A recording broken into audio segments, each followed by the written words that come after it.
Survival of the fittest यानी अस्तित्व के लिए जंग और सर्वश्रेष्ठ का बचे रहना। इस अवधारणा से हम सभी वाकिफ हैं, मगर जब भी किस्से कहानियों या फिल्मों में किसी चरित्र को अपने अस्तित्व की लड़ाई लड़ते और उसमें जीतते देखते हैं, तो मर जाने वाले हालात में जीवन जीने की बड़ी हिम्मत मिलती है। साउथ के जाने माने निर्देशक ब्लेसी आडुजीवितम द गोट लाइफ के रूप में सत्य घटना पर आधारित ऐसी ही फिल्म लेकर आए हैं। मूल रूप से मलयालम में बनी यह फिल्म हिंदी, तमिल, तेलुगु और कन्नड़ भाषा में भी सिनेमाघरों में रिलीज हुई है। ये पहली बार नहीं है जब कोई सर्वाइवल वाली कहानी पर्दे पर आई हो, मगर निर्देशक ब्लेसी बेशक दाद के काबिल हैं, जो उन्होंने नजीब मोहम्मद की असल जिंदगी की कहानी को पर्दे पर पूरी सच्चाई के साथ पेश किया है। हालात ने नजीब को खाड़ी देश में 3 साल तक गुलाम बनाकर रखा और उस दौरान उसने जो यातनाएं झेली वो दिल को दहला देने वाली थीं। लेकिन अब एक बात सुकून देती है कि नजीब हमारे बीच जिंदा है। द गोट लाइफ की कहानी है केरल के मोहम्मद नजीब, पृथ्वीराज सुकुमारन, उसकी पत्नी सैनू, अमला पॉल और उसकी मां शोभा मोहन की। 5 क्लास तक पढ़ा नजीब अपने अपरिवार का गुजारा करने के लिए रेत की मजदूरी करता है, मगर परिवार और अपने आने वाले बच्चे को बेहतर जिंदगी देने के लिए वह खाड़ी देश जाकर पैसे कमाने की सोचता है। टिकट और वीजा का इंतजाम करने के लिए वह अपना घर गिरवी रख देता है।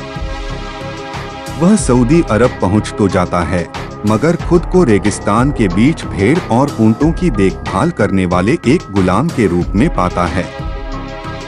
असल में वह एयरपोर्ट पर गलत प्रायोजक के साथ चला गया था, जिसके फलस्वरूप अब वो चरवाहे के रूप में एक गुलाम है।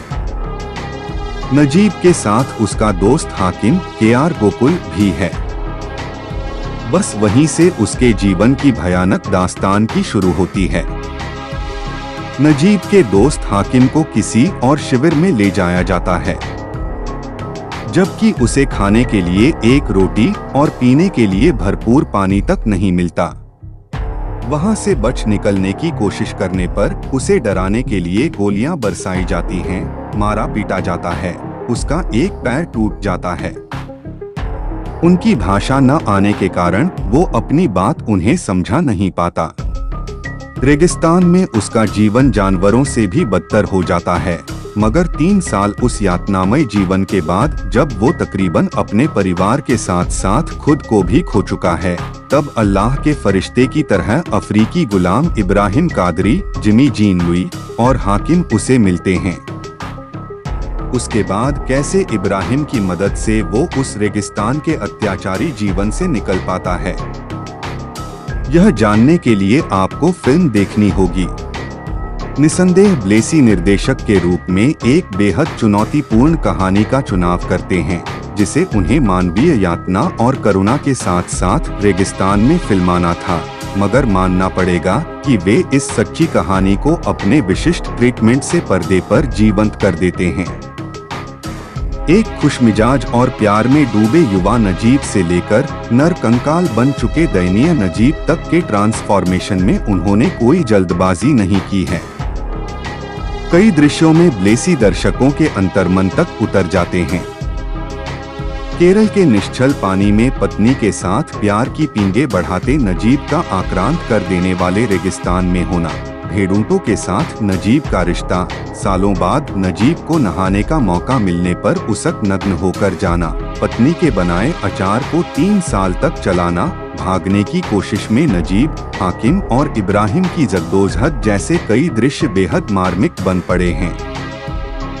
कहानी के माध्यम से ब्लेसी ये बताना नहीं भूलते कि कई बार सपनों को पूरा करने की चाह में अप्रवासी अपना सब कुछ खो देते हैं। फिल्म में सऊदी अरब के किरदारों द्वारा बोले गए कई संवादों को सबटाइटल नहीं दिया गया है। शायद मेकर की कोशिश यह रही हो कि किरदार जिस तरह से भाषा को न समझने की परेशानी से जूझ रहा है, उसे दर्शक भी महसूस कर सके। हाँ, 2 घंटे 53 मिनट की लंबाई उस पॉइंट पर आकर परेशान करती है, जब दूसरे भाग में कहानी में दोहराव नजर आता है। मगर सुनील केएस और केयू मोहनन की सिनेमैटोग्राफी फिल्म के कई दृश्यों को शानदार बना ले जाती है। सिनेमैटोग्राफर ने केरल के बैकवाटर और रेगिस्तान को बेहद कलात्मक ढंग से फिल्माया गया है। संगीत की बात की जाए तो ए.आर. रहमान ने अपने म्यूजिक और बैकग्राउंड स्कोर में अरबी, भारतीय और इस्लामी शैलियों का खूबसूरत संगम कर जान डाल दी है। एक्टिंग के मामले में पृथ्वीराज सुकुमारन अव्वल साबित होते हैं। अगर ये कहा जाए कि उन्होंने असाधारण अभिनय किया है तो अतिशयोक्ति न होगी। रोमांटिक नजीब के बाद जानवर सा बन गया झबरे बाल, गंदे दांत और काले नाखून वाला लंगड़ाता भिखारी सा नजीब, उनका यह अस्थिपिंजर वाला रूप न केवल आश्चर्य पैदा करता है बल्कि कई जगहों पर आंखें नम कर देता है। अमला पॉल का किरदार छोटा है मगर वे अपने अभिनय और खूबसूरती से इंटेंस कहानी में राहत देने का काम करती हैं। हाकिम के रोल में के.आर. गोकुल भावुक कर ले जाते हैं। इब्राहिम कादरी के चरित्र में जिमी जीन लुई वाकई खुदा के बंदे प्रतीत होते हैं। कफील बने तालिब और जैसर बने रिक एबी ने अपने किरदारों के साथ न्याय किया है। क्यों देखें, सच्ची और सर्वाइवल कहानियों के चाहने वालों के लिए ये मस्ट वॉच फिल्म है।